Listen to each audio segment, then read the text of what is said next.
भावस्पर्शी कार्यक्रमासाठी या ठिकाणी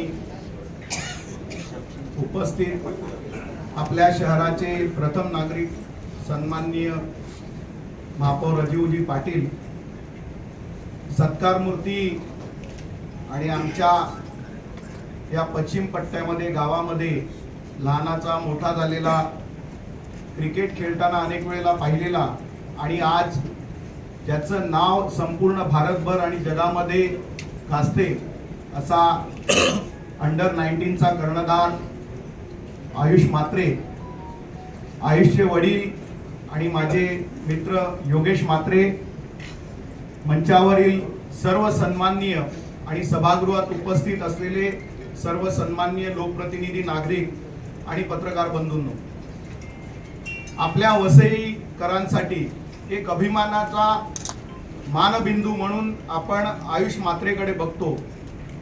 खरं म्हणजे क्रिकेट हा प्रचंड स्पर्धेचा खेळ झालेला आहे. म्हणजे क्रिकेट ग्राउंडवरती जेवढी स्पर्धा होते त्याच्यापेक्षा 10 पट क्रिकेटच्या टीममध्ये आपल्याला स्थान मिळवणं याच्यासाठी स्पर्धा आहे. रोज आपण बघतो की हजारो मुलं क्रिकेट अकॅडमीमध्ये दाखल होतात, परंतु आयुष सारखा एखादाच मुलगा असतो की जो आपल्या देशाचं नाव आणि वसई तालुक्याचं नाव जगभर करतो.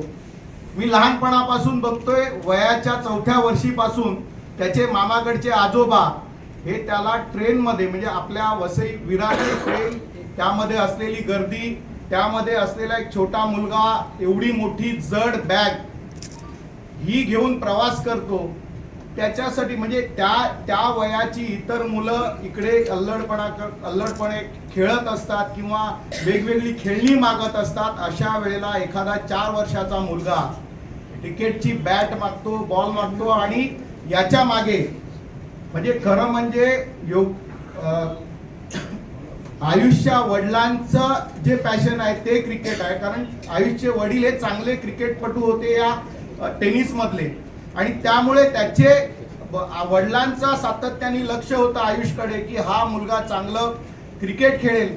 परंतु अनेक मुलं क्रिकेट खेळणारी आहेत, पण आयुष सारखा एखादाच असा असतो की जो आपल्या स्वतःला एका वेगळ्या उंचीवरती नेऊन ठेवतो. पण ही जी उंची आज आपल्याला दिसते त्याच्या मागे त्याचं कठोर परिश्रम, त्यांनी त्याचं बालपण जे आहे ते हरवून त्यांनी सगळं बालपण आपलं क्रिकेटला वाहून घेतलं, आणि त्यामुळे आज आपल्या सगळ्यांसमोर तो एक युथ आयकॉन म्हणून उभा आहे. चांगल्या पद्धतीने आणि येणाऱ्या काळामध्ये भारतीय मुख्य संघाचं नेतृत्वही तो करेल. कारण अंडर 19चं नेतृत्व करणं, इतक्या लहान वयामध्ये नेतृत्व करणं, टीमला सांभाळणं आणि टीमला विजयाकडे, जागतिक विजयाकडे घेऊन जाणं ही काही साधी गोष्ट नाही आहे. त्यामुळे त्याच्यात असलेले नेतृत्व गुण हे भारतातल्या भविष्यातल्या मुख्य टीमचा कर्णधार म्हणून आपण सगळे त्याच्याकडे पाहतोय. त्याला आजच्या दिवशी मी इतकंच शुभेच्छिंतितो की येणाऱ्या काळामध्ये वसई विरारकरांचा अभिमान म्हणून तू भारतीय संघाचं, मुख्य संघाचं नेतृत्व करशील असा आम्हाला विश्वास आहे. त्याला त्याच्या पुढच्या आयुष्यासाठी शुभेच्छिंतितो आणि मी माझे 2 शब्द पूर्ण करतो. धन्यवाद. जय हिंद, जय भारत.